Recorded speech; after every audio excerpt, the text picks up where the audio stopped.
All right, hi everyone.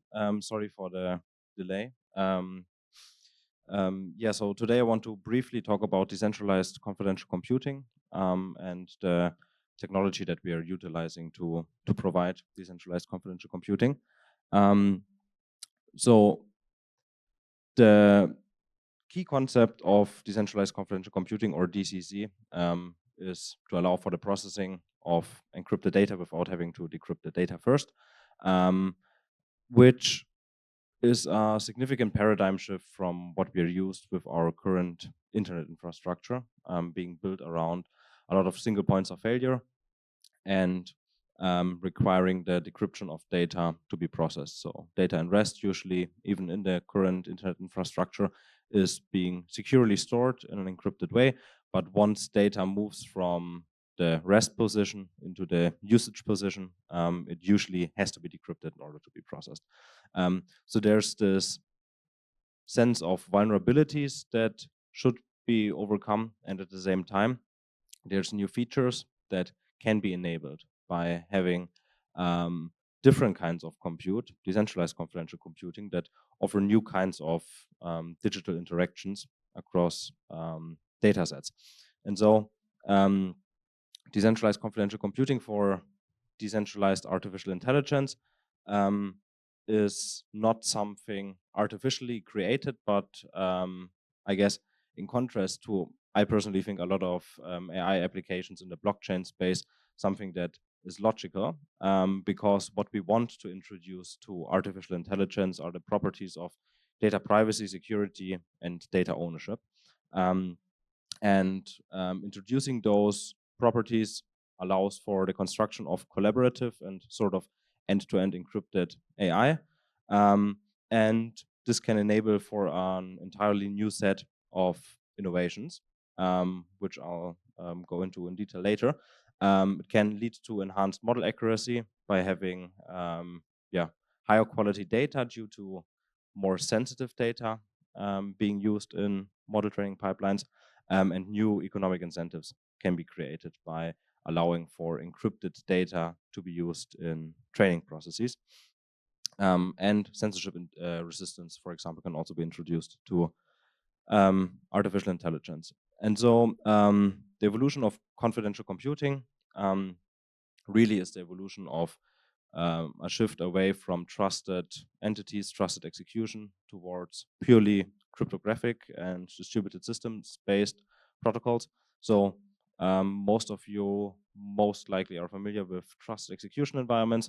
The reason why we believe that trusted execution is not the way for safe, decentralized artificial intelligence is that, at the end of the day, TEEs are the result of a proprietary trusted supply chain. And we've seen a myriad of exploits, vulnerabilities, and attacks over the last years. And I personally haven't seen any significant TEE system survive more than 10 years. And so having systems with this fundamentally flawed trust model, and I think of it as a fundamentally flawed trust model because it's a non-scalable trust model. It's this sort of constant trust that you need to put into this supply chain. Isn't the way to go. With cryptography, we can build scalable trust models that can scale based on the sensitivity of the data that is being used, and doesn't require a single actor in a supply chain to be trusted, right? And so this is the traditional, sorry about that. This is the traditional computing setup with data being provided to a trusted execution environment. And that's what we want to overcome. We don't want to require a single trusted host that has to host a trusted execution environment or any sort of trusted hardware. Now, moving towards purely cryptographic approaches, one technology that often is being suggested to be used for confidential computing in the distributed setting would be zero-knowledge proofs. Zero-knowledge proofs, however, as most of you are most likely also familiar, allow for a sort of two-party interaction between two different parties, one being a prover and one being a verifier, and the prover having access to sensitive information. And generating a proof about some execution happening over that sensitive information to the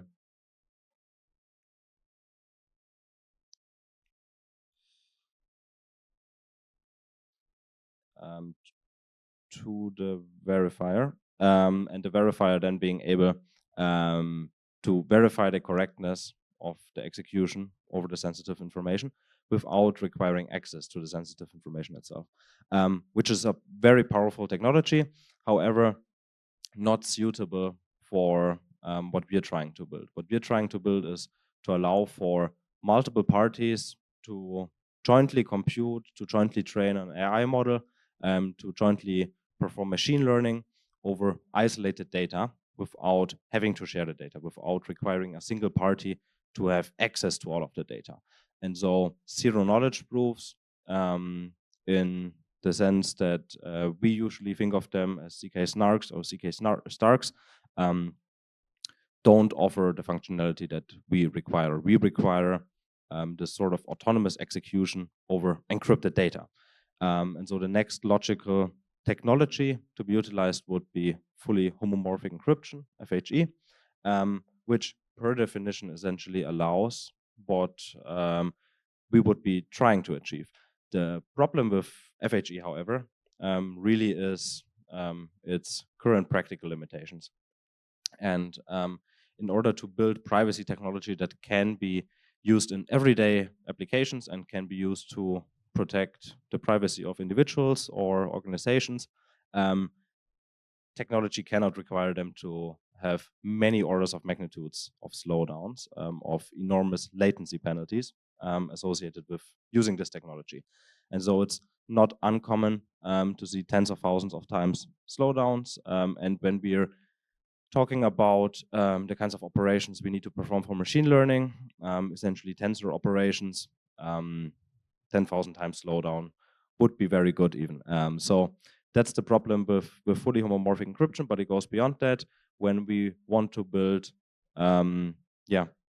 infrastructure for decentralized applications, we in some cases want to have selective disclosure. So we don't just want some encrypted representation of data to be transformed and remain in the same representation. Sometimes we want to reveal information about the encrypted state. And so that's not possible by default with FHE, and verifiability for the outputs produced by FHE also usually in this distributed setting is just achieved via consensus. And there has to be a better technology to be used, and that's secure multi-party computation. I think I can skip over some explanatory slides for MPC for this audience right here. But essentially what we're doing with MPC is we are jointly computing a function over distributed private data. And we utilize secret sharing and then local and communication-based operations. I don't know, is everyone familiar with the technology behind MPC? Okay, perfect, yeah. I thought so. So let's skip over that. What we are doing essentially is we take different MPC protocols and we extend it with threshold encryption. Essentially then enabling the encryption with of data with one public key, and then we have gates in our protocol that allow us to transform using El-Gamal to the secret shared representation of a plain text value. So this allows for not requiring the user to secret share values directly, but they can encrypt it, and then when a computation starts, the nodes themselves can transform.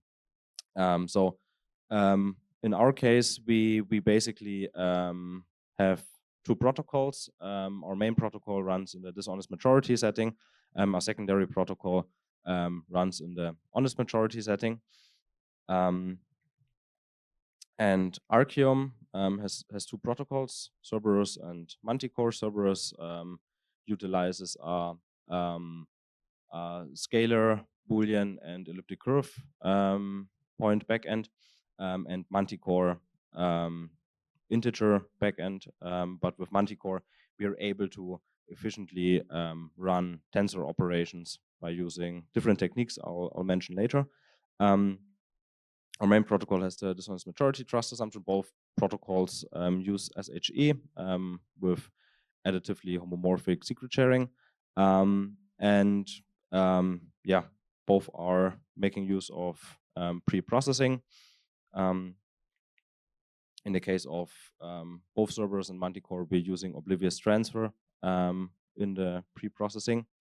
And what's interesting, I think, is that with our Cerberus protocol, which is BDOS based, we have extended that with a censorship resistance and sort of guaranteed execution mechanism. And we essentially what that means is we have not just security with abort with Cerberus, but identifiable abort. So we extended it with cheater identification, if you will, with essentially two-party MACs. And what that allows us is to have this protocol that runs in our stateless computational network. And then we utilize existing blockchains as consensus and state layers. And if this kind of malicious behavior is detected within those existing ledgers, with a staking and slashing mechanism, we can penalize this sort of misbehavior. So I think that's very important, because if we didn't have this mechanism for this dishonest majority protocol, it would essentially mean that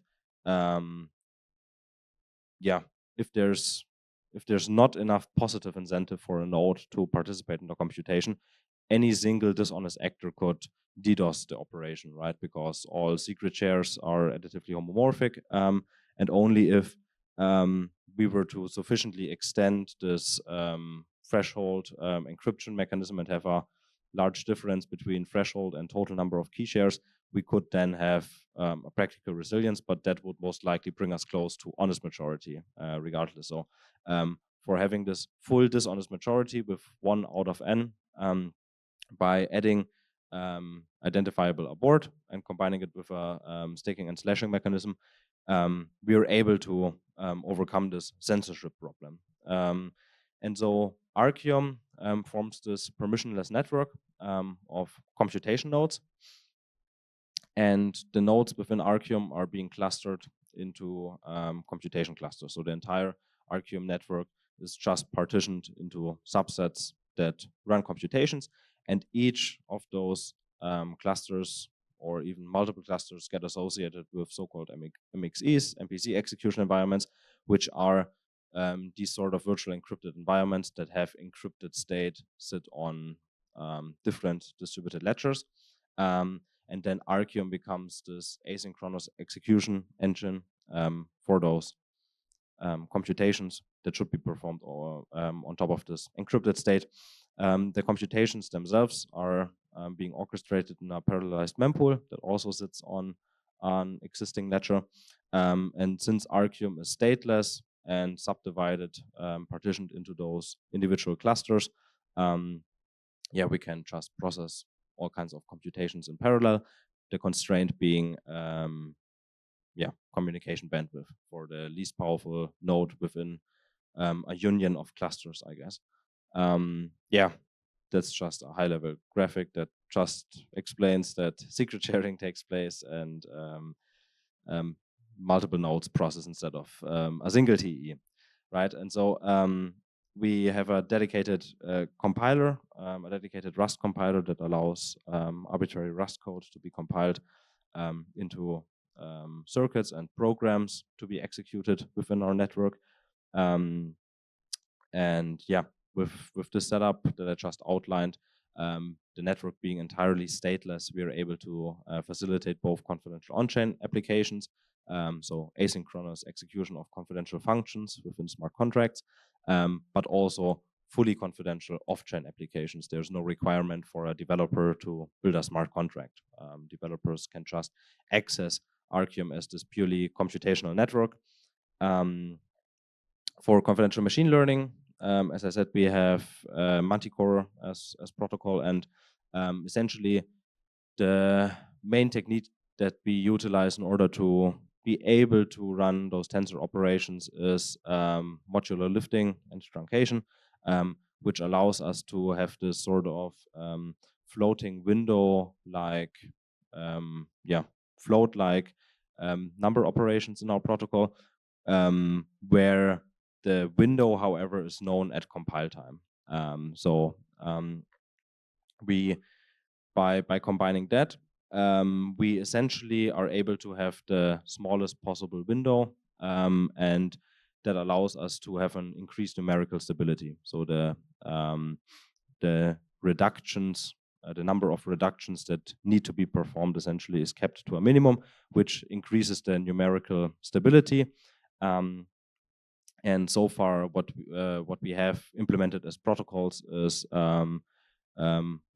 the full machine learning pipeline. So linear regression, logistical regression, and then tree boosting with XG boosting, and then all of the additional required SQL and sorting functionalities. And that allows us to perform quite efficient and precise confidential machine learning. And that would be everything I wanted to share with you today. Thank you very much.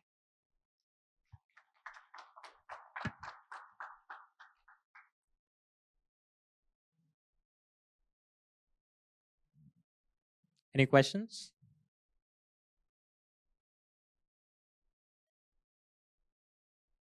You do.